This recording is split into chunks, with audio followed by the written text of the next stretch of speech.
Bliss. The movie opens inside an IT firm where floor manager Greg Whittle is engrossed in his daydreams. He is sketching pictures of a beautiful place that he thinks only exists in his imagination. These sketches are incredibly detailed, and Greg seems to be able to visualize them as if they are real. Shortly after, his daughter, Emily, calls him and invites him to her graduation ceremony during the weekend. Greg is a bit hesitant, as he has other plans, but he eventually agrees to come to her special day. As soon as the phone call is over, Greg goes back to his sketching. His habit of mentally switching off while at work has been causing his colleagues a lot of trouble. This earns him a visit to the CEO, Bjorn's office, where he is fired on the spot. Hearing the news leaves Greg stunned, but he slowly drifts back into his state of daydreaming. The boss, who is worried by his absent-mindedness, approaches to comfort him. But right at this moment, Greg suddenly bolts up, causing Bjorn to be startled. He trips backward and hits his head on the edge of his desk.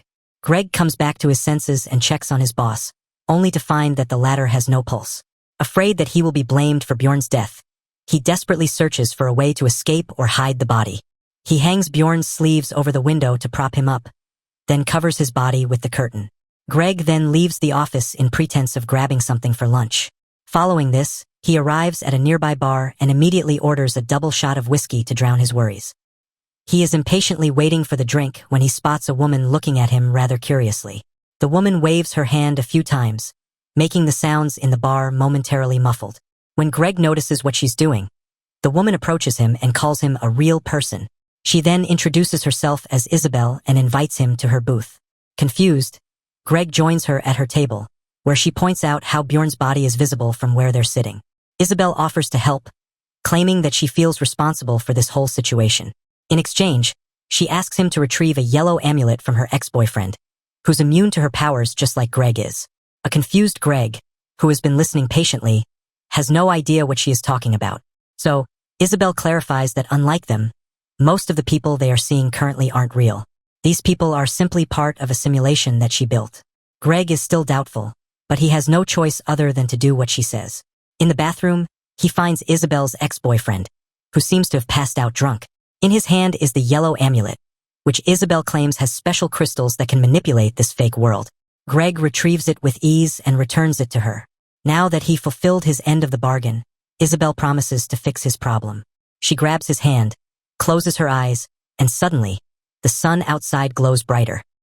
Bjorn's body slides down from the office window and drops on the pavement below. Stunned, Greg hurriedly rushes out of the bar and goes to the scene. His coworkers witnessed the event and they now believe that the boss jumped to his death. Following this, Isabel sells Greg's phone and takes him to a homeless community on the side of a bridge. She asks him to stay here until Bjorn's case is closed. Greg wants to go home instead, but he left all his money, keys, and ID behind in the office.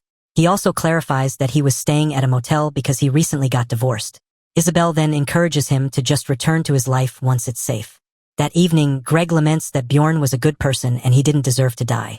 Isabel empathizes with his feelings, but she insists that Bjorn wasn't a real person. To demonstrate what she means, Isabel hands him a lighter and asks him to light a bunch of candles a few feet away. Greg, although confused, takes the lighter and visualizes himself doing the task. To his utter surprise, the candles light up one by one. This seemingly proves Isabel's point. This world is a simulation, and they are actually real people who can manipulate the world. During dinner, Greg shows his sketches to Isabel and points out how the details come naturally to him. They all belong to a woman with a cigarette in her hand, who looks like Isabel. She then reveals that his sketches are their real lives outside of this fake world. The next day, Emily visits her brother, Arthur, and reveals that she has asked their father to attend her graduation. But Arthur doesn't want anything to do with him and even points out the many times when Greg has been an absent father. Elsewhere, Greg spends the day with Isabel, who shares the yellow crystals with him. They head to a local ice rink and have a complete blast, skating around and making out in the bathroom. They also use their telekinesis powers to punish perverted men. It is obvious that Greg no longer feels any guilt regarding Bjorn's death and is beginning to trust Isabel more and more. Later, as they head to a fast food restaurant, Isabel spots a car pull up a few meters ahead of them. The man inside is looking for women who would have coitus for money. She talks to the man while Greg heads into the restaurant to pick up their lunch. When he notices that he doesn't have enough money, he checks outside for Isabel and is surprised to see her get into the car and leave. Greg then excuses himself from the restaurant, unaware that his son, Arthur, is sitting nearby. Several hours pass, but Greg waits for Isabel outside the restaurant. The cashier from the restaurant even pities him and hands him a bag of stale food. Finally, Isabel arrives, and he shares the food with her without asking any questions. Later that evening, Isabel leaves Greg by the street while she heads into a shady apartment. She meets up with her ex-boyfriend, Kendo, and asks him to refill her amulet with yellow crystals. In the meantime, Emily finds her dad and tearfully asks him to come with her. Greg insists on waiting, saying he has a friend who will arrive shortly. He promises Emily that he'll attend her graduation. But the teenager reveals that the ceremony was 2 weeks ago. Seeing that her father is confused, she leaves him her number on the back of her graduation photo. Moments later, Isabel, who had seen the father-daughter duo talking, returns. She tells Greg to forget about Emily since she's not a real human. But this only enrages him, and the two get into a light argument. As this is happening, a shady-looking van pulls up near them. The man inside has a gun and begins to demand money from them. Enraged, Greg takes a few yellow crystals from Isabel's amulet and crushes the van using his telekinetic powers. But this causes him to vomit as he just used a lot of his mental power in one go. The scene shifts to the next morning, where Greg wakes up in Isabel's tent but doesn't find her anywhere. He sees his sketches hung up nearby and immediately collects them before going to take a stroll. Greg soon arrives at a payphone and calls Emily using the number she left behind her photo. However, the call is unanswered, and Greg is forced to drop a message on her voicemail. When he finally returns back to the tent, Isabel berates him for leaving her. It is revealed that someone stole all the yellow crystals while both of them were away. When Isabel learns that Greg also took his drawings, she accuses him of wanting to abandon her. These suspicions are strengthened when she finds Emily's photo in his pocket. She then stresses that this world is not real and he's getting dragged back into the illusion. To prove her point, Isabel whips out a test tube containing several blue crystals. She says these crystals were specifically designed to eject them out of this fake world and back into their real world. They need 10 crystals each, but they're short by 4 crystals. However, Isabel is now desperate as she feels that Greg is slipping away from reality. She thus puts the crystals into a grinding device and instructs him to put it in his nose. Greg is a bit hesitant, but he has no choice but to oblige. Shortly after, he wakes up in a lab with a tube in his nose, which connects him to a machine known as the Brainbox. Isabel also wakes up in a similar position in the seat next to his. A technician, who is monitoring the Brainbox, refers to Isabel as Dr. Clemens and asks her if everything is okay. She replies that Greg got attached to a fake human in the simulation, so she intentionally ejected them from it. The attendant then walks up to Greg, calling him Dr. Whittle, and detaches him from the Brainbox.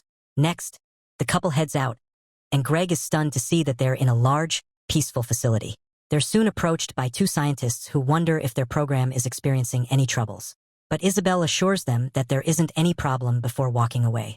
Then, they head into town, and Greg wonders why he doesn't remember this world. Isabel explains that it's a common side effect of being in the Brainbox for a prolonged period. With this newfound information, Greg must make a choice. Will he accept the truth and continue living in this simulated world, or return to the real one, leaving behind the life he created? She leads Greg to a seaside location that mirrors the tranquil view depicted in his sketches. Gradually, Greg begins to comprehend that this is their real home. Later that afternoon, he inquires whether this world has always been so flawless. Isabel elaborates, revealing that it was once plagued by pollution and poverty. However, everything transformed with the advent of automation, synthetic biology, and asteroid mining.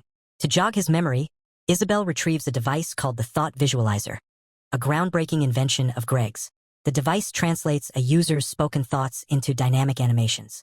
Utilizing it, Isabel illustrates how synthetic biology resolved their environmental crises. Wealth was equitably distributed, and automated robots took over mundane tasks, allowing people to fully immerse themselves in their passions. Over time, they ceased to value its splendor.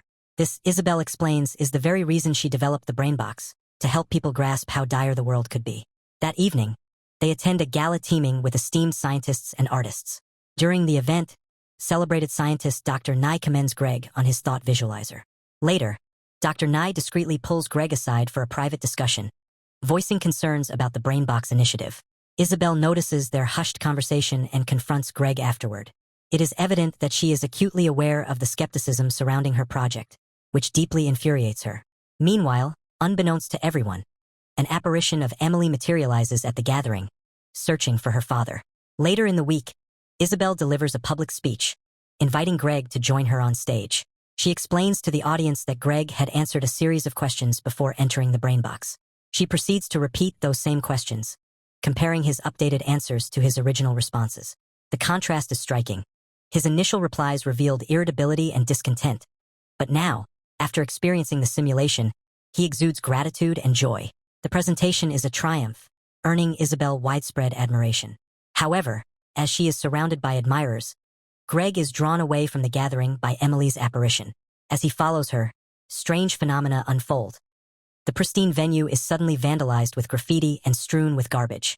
Emily finally addresses Greg, insisting she is his daughter and that he is not perceiving things clearly. She recounts how she discovered him in a homeless encampment clutching strange yellow crystals. Emily then returns the crystals to Greg and urges him to choose between two realities: the flawless world he now inhabits or the fractured one where his children reside. Abruptly, Greg hears Isabel screaming for help. Rushing back, he finds the party descending into chaos. Thinking quickly, he takes one of the yellow crystals and harnesses his telekinetic abilities to repel the frenzied crowd, protecting Isabel. Together, they flee the venue, only to witness the simulated world within the Brainbox merging with their idyllic reality. A bewildered Greg demands an explanation, and Isabel discloses that leaving the Brainbox with an inadequate amount of blue crystals might have caused the instability. Their only recourse is to re-enter the simulation to retrieve the correct amount. The pair hurry to the lab and reconnect themselves to the machine, waking up once more in the homeless encampment within the simulation. They immediately head to Kendo's building, as he is the sole individual capable of producing blue crystals. Upon arrival, Isabel seizes a pistol and coerces Kendo into surrendering as many crystals as possible. Tense and desperate, she shoots him when he reaches for his pocket, discovering a packet of blue crystals in his possession. Isabel and Greg then hastily retreat to their tent. The sound of the gunshot attracts local law enforcement, who converge on the building. Greg and Isabel make a daring escape to the rooftop, descending the fire escape to evade capture. They manage to flee in a stolen car, but their plight worsens when they realize they still lack enough blue crystals. Meanwhile, the police close in, forcing them to seek refuge. With insufficient crystals, only one of them can return to the real world, leaving the other trapped in the simulation.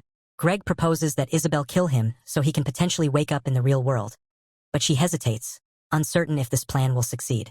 Overcome with guilt for creating the simulation, Isabel breaks down. Greg consoles her, reminiscing about the joy and unpredictability of the world they've shared.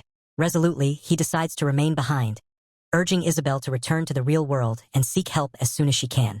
Devastated, Isabel reluctantly agrees. After a heartfelt goodbye, Isabel surrenders to the authorities. As the officers surround her, she uses the device to awaken in the real world. In the aftermath, Greg comes to terms with his fate, permanently stranded in the simulation. Seeking solace, he checks into a rehabilitation clinic and joins a support group, where he candidly shares stories about his family and his life. The film concludes as Greg reconnects with his daughter Emily, who beams with happiness upon seeing him.